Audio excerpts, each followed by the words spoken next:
Katharangam presents Live Your Life as Light. Much is known about Mahatma Gandhi as a freedom fighter, the man who led the struggle for freedom from the British rule, leading us to the independence. Mahatma Gandhi, the father of the nation. But we don't know much about him as a father, as a husband, as a grandfather. Today, we take a look at this great persona through the eyes of a young boy, Arun, his grandson. Arun is the son of Manilal, Gandhiji's second son. The year is 1945. Arun, along with his family, set sail from South Africa to India. They were coming to meet Gandhiji. Once they reached the Indian shores, they took a train, an 18-hour-long journey across India, and they reached Wardha station. Arun, his father, mother, and his younger sister Ella. His grandfather was still 10 miles away. Arun's father hired a buggy. He put the bags and little Ella onto the carriage. There was enough room for Arun. But he was not a little boy anymore. He was all of 11 years. And those incidents that he had faced in South Africa had changed him a lot. He walked up to his father and said, "If you walk, I will walk along with you." His father nodded. As Arun walked, he kicked up clouds of dust from the road. The dust then settled and dirt and caked his sandals. And they were not really very far when the leather straps of the sandals started hurting their feet. It was burning and blistering. Father did not complain, nor did his mother. Every step was taking them a little closer to grandfather. The heat haze wavered. It was shimmering in the distance. The sun was blazing hot, burning his shoulders and his back, the soles of his feet. And as Arun walked, he thought of the salt march. Thousands and thousands of people had followed his grandfather, walking miles after miles to the sea to protest against the British rule.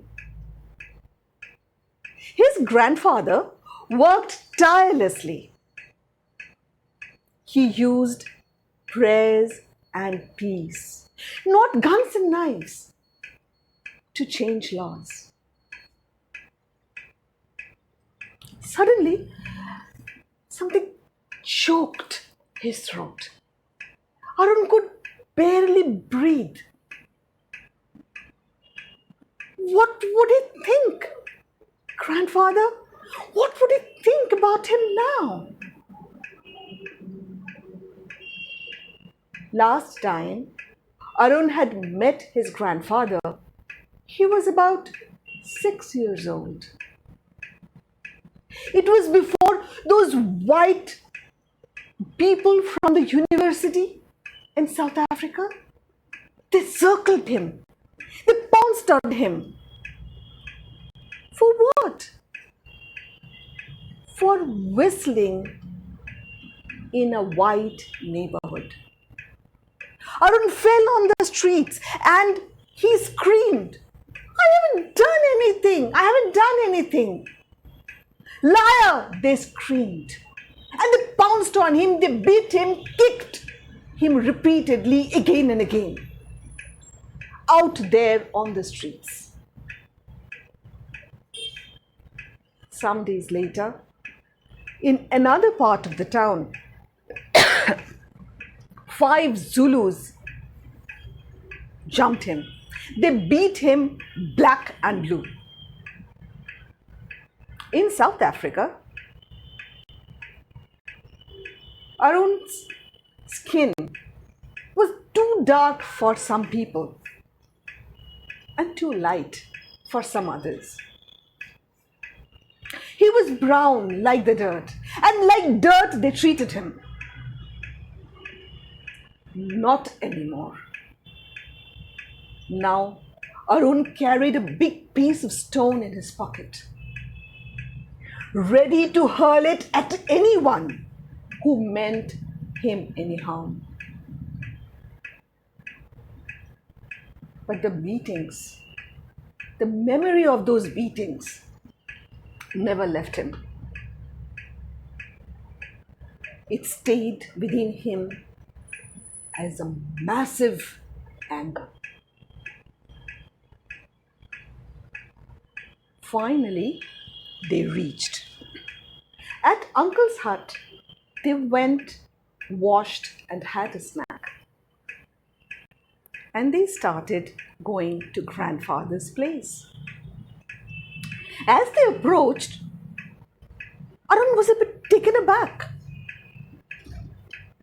This is where Grandfather lived. There were no lights, no fans.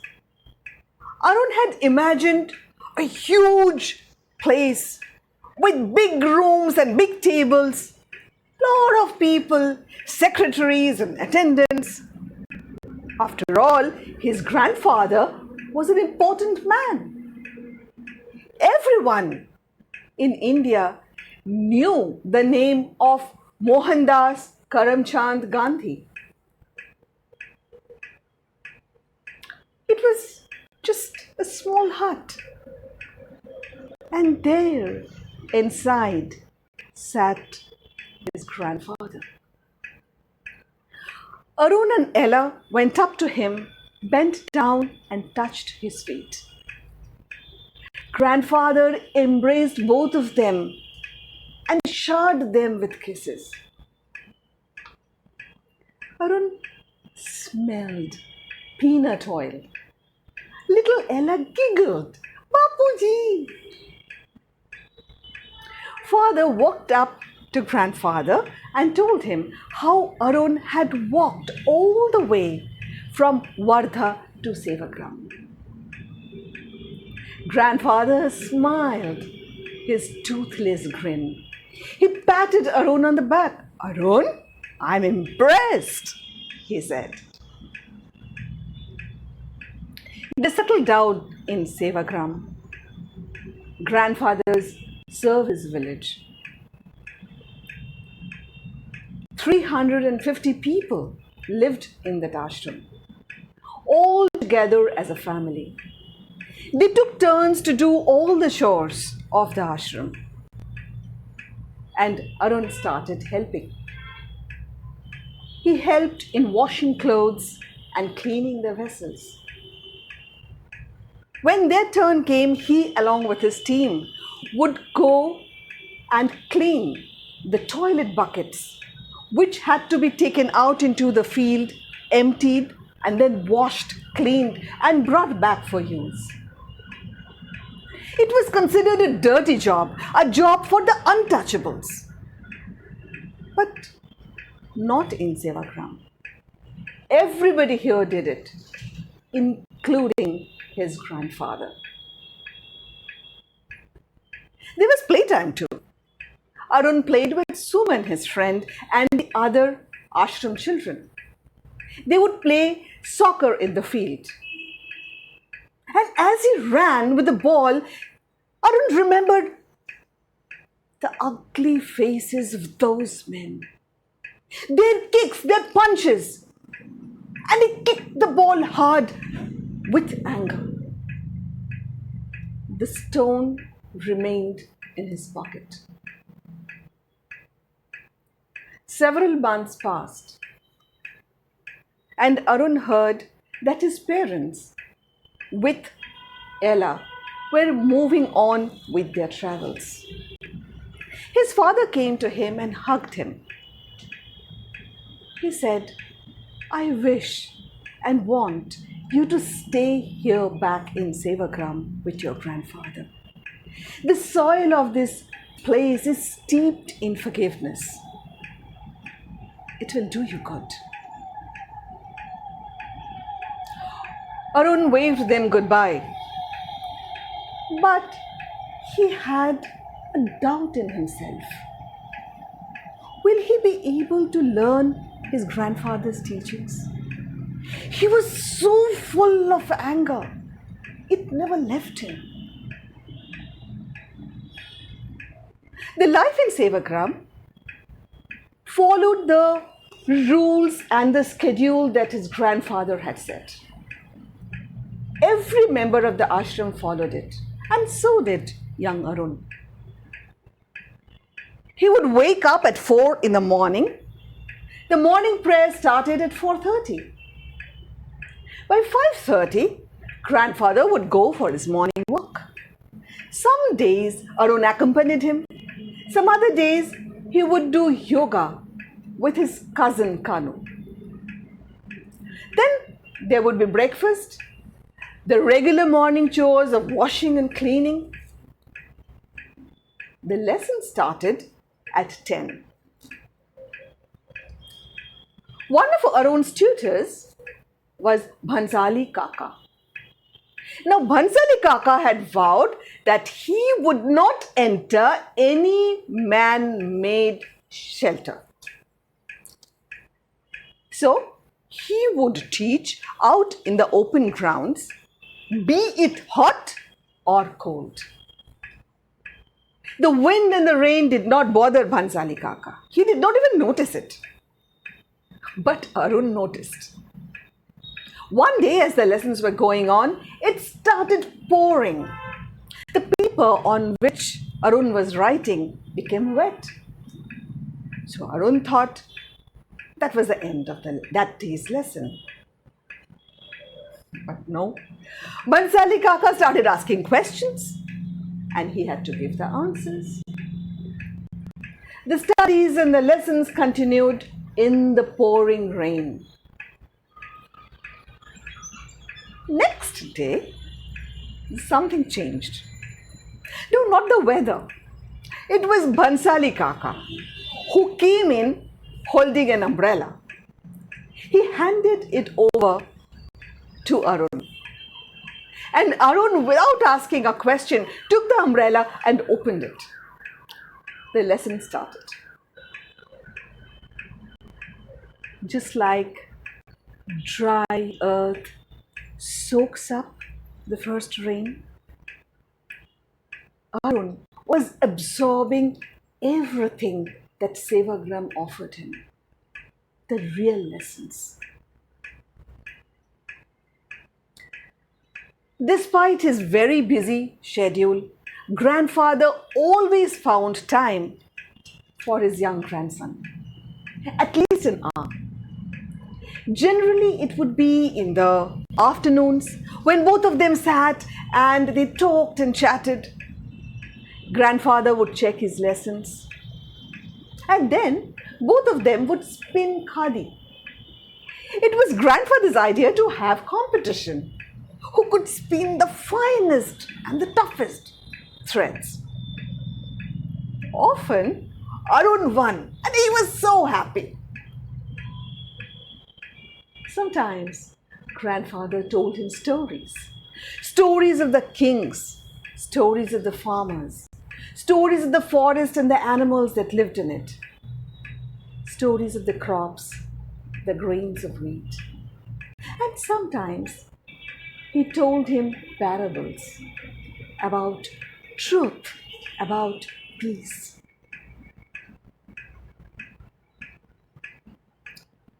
all through the time. The piece of stone remained cold and untouched, but it was in his pocket. In the evenings, after dinner, there would be the evening prayer, and as the sun set, the life in the ashram slowly became still. They would take their mattresses and roll it out under the clear open sky. A long day would slowly drift into deep slumber.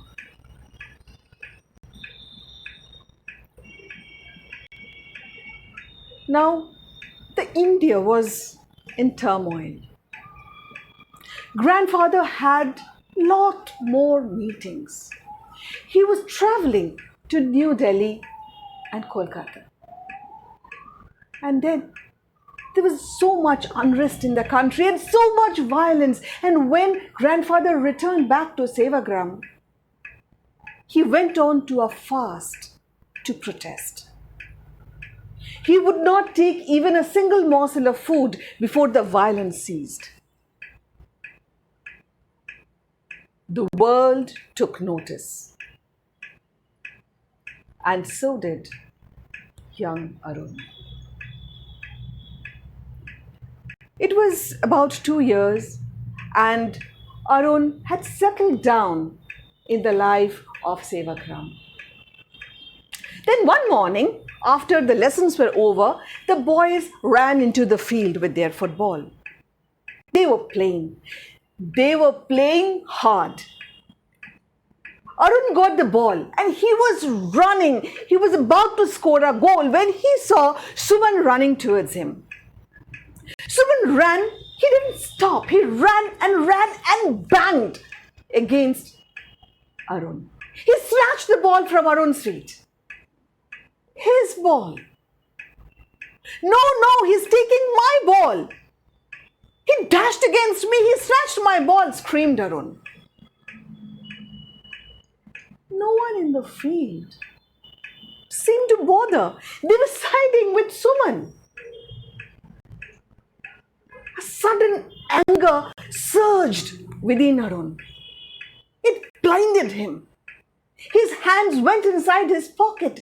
He took hold of the stone and hurled it with his might onto the field. Tears were rolling down his cheeks, and he turned and ran away from the field.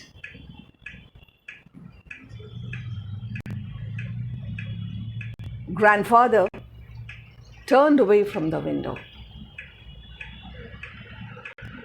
Come, let us spin, he told Arun. Arun wiped off his tears from his face and followed grandfather to the spinning wheel. Both sat spinning in silence. He saw. Arun knew. Grandfather saw everything. After some time, slowly his trembling hands stopped. He calmed down. The thudding of his heart slowed. And then he heard his grandfather. Suman didn't do you any harm.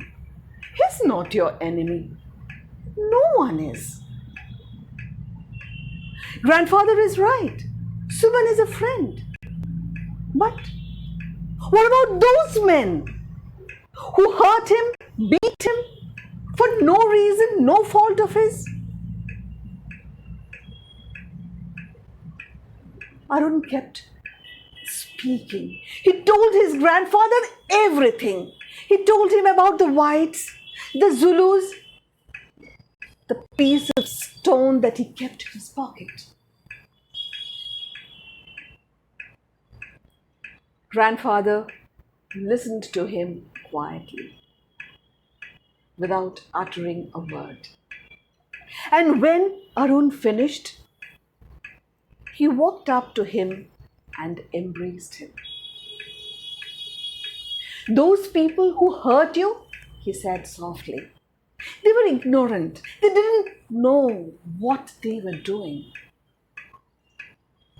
But they hurt me for no reason. I didn't do anything."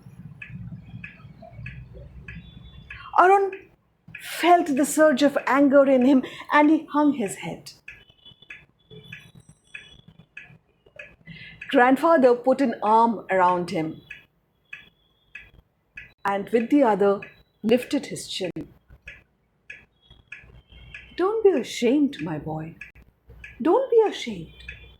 We all feel anger. Even you?" "Oh, yes. I feel angry too. I was angry the day they threw me out of the train in South Africa because of my dark skin. I feel angry now when I know that what you endured. But I use my anger to change things."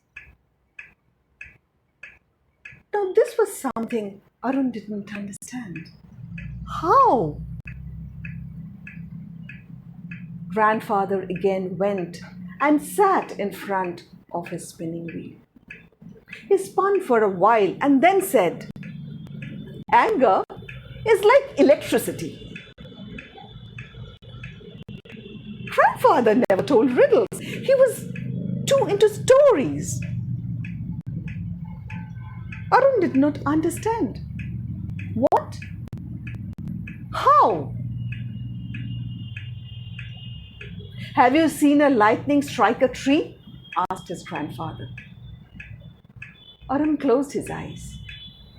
He imagined a dark sky, a bolt of lightning piercing through it and striking a tree, splitting it in two, destroying it completely. And a light bulb? Yes, Arun saw the light bulb. And when you pull the wire and switch it on, the bulb glows, filling a dark room with light. But what about lightning and light bulb and anger and a split tree? Arun couldn't understand. And then, in a moment or two, it flashed before him as he opened his eyes. Yes, wild anger, like lightning, it strikes. But if channeled properly, it can create light. Arun understood what his grandfather meant when he had said, "An eye for an eye makes a whole world blind."